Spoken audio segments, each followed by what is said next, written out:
Welcome to Vijay maths for all. आज हम 10वीं क्लास का प्रश्नावली 4.2 का प्रश्न 6 हल करेंगे। प्रश्न है, एक कुटीर उद्योग एक दिन में कुछ बर्तनों का निर्माण करता है। एक विशेष दिन यह देखा गया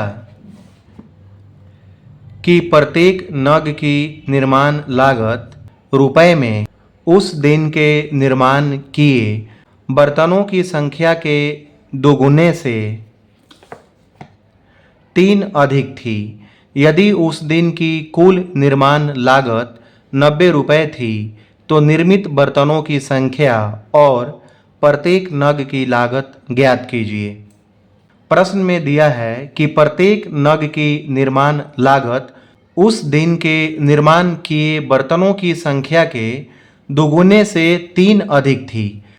तो सबसे पहले प्रश्न में उस दिन निर्माण किए गए बर्तनों की संख्या को हम मान लेंगे।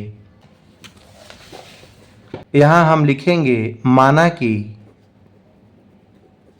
उस दिन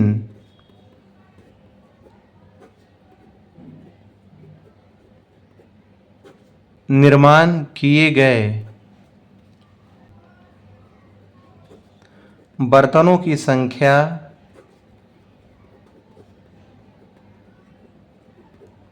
बराबर x, इसलिए प्रत्येक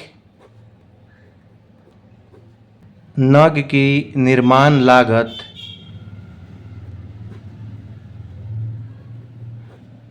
बराबर,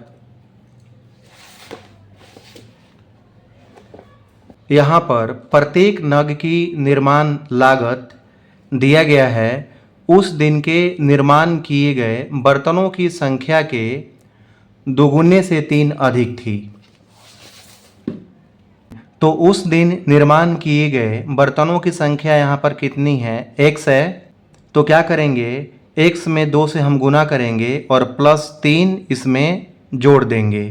तो 2x + 3 क्या है? प्रत्येक नग की निर्माण लागत है।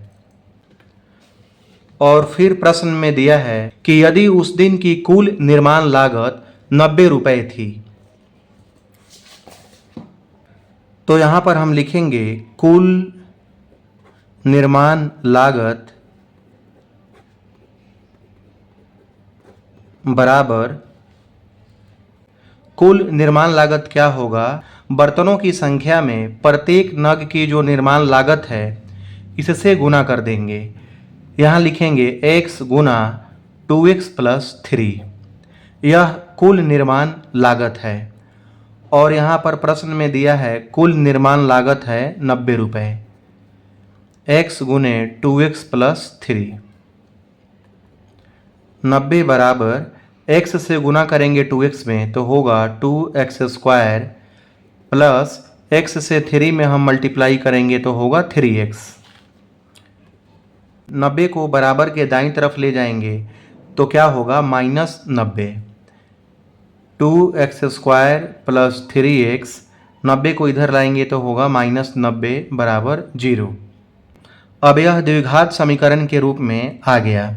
इसका हम गुणनखंड निकालेंगे। द्विघात समीकरण का गुणनखंड निकालने के लिए हम पहले पद और अंतिम पद को गुणा करते हैं। पहला पद क्या है? 2x² और अंतिम पद है -90। इसका गुणनफल क्या होगा? 90 दूनी 180 और माइनस है तो माइनस लिखेंगे और x²। और बीच का पद क्या है? 3x। इस बीच के पद को 2 भाग में हम बांटते हैं। 2 भाग में ऐसा बांटते हैं कि या तो हम प्लस करके 3x लाएं या फिर माइनस करके 3x लाएं और दोनों का गुणनफल -180 x² हो। तो इसे हम 2 भाग में बांटने के लिए क्या करते हैं, इसका जो गुणनफल है 180, इसका हम अभाज्य गुणनखंड निकालेंगे। 180 का अभाज्य गुणनखंड होगा, 2 से भाग करेंगे तो होगा 90, फिर 2 से 90 में भाग करेंगे तो होगा 45, फिर यह 3 से हम भाग करेंगे तो होगा यहाँ पर 15, फिर 3 से हम डिवाइड करेंगे तो होगा 5 और 5 एकम 5। 2 गुना 2 गुने 3 गुने 3 गुना 5, 2 दूनी 4, 4 तिया 12। फिर यहाँ पर क्या है, 3 पंजे 15, 12 से 15 में गुना करेंगे तो होगा 180, जो कि यहाँ पर पहला कंडीशन पूरा होता है। फिर यहाँ पर 15 में से 12 माइनस करेंगे तो होगा 3, जो कि यहाँ पर दूसरा कंडीशन पूरा होता है। हम इसमें क्या करेंगे, x लगा देंगे 12x और यहाँ पर 15x, और 12x का जो चिन्ह होगा माइनस का और 15x का जो चिन्ह होगा प्लस का। यहाँ पर हम लिखेंगे 2x² plus 15x minus 12x minus 90 बराबर 0। अब इन दोनों पद में से कॉमन लेंगे। कॉमन का मतलब होता है जो दोनों में मिलता हो। इन दोनों में यहाँ पर x मिल रहा है तो x को हम कॉमन लेंगे तो यहाँ बचेगा 2x प्लस 15, फिर माइनस यहाँ पर 12x है और यहाँ पर 90 है। 6 से दोनों में भाग लग जाएगा तो यहाँ पर हम 6 कॉमन लेंगे तो यहाँ पर क्या होगा 2x। 6 के पहाड़े में 12 आता है 2 बार में, तो हमने यहाँ लिखा 2x और यहाँ पर होगा प्लस। फिर यहाँ पर माइनस और प्लस गुना होकर क्या होगा माइनस।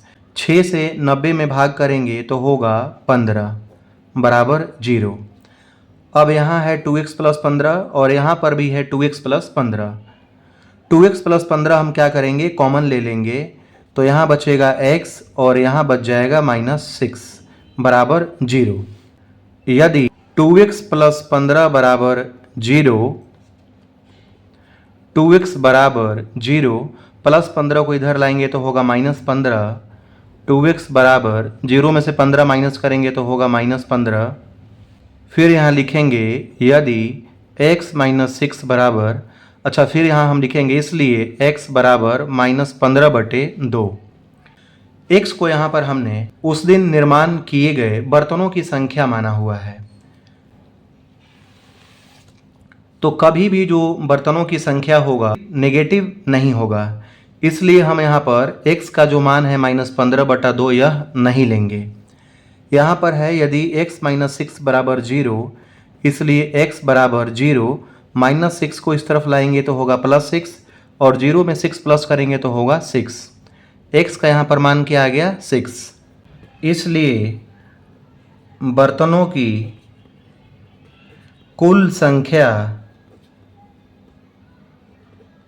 बराबर 6 और प्रत्येक नग की निर्माण लागत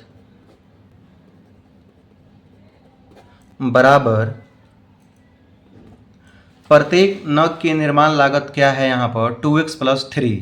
तो यहाँ लिखेंगे 2 और x का मान यहाँ पर क्या है 6 प्लस 3, तो यह होगा 6 दूनी 12 और 3 15 रुपया। यह हमारा आंसर आ गया।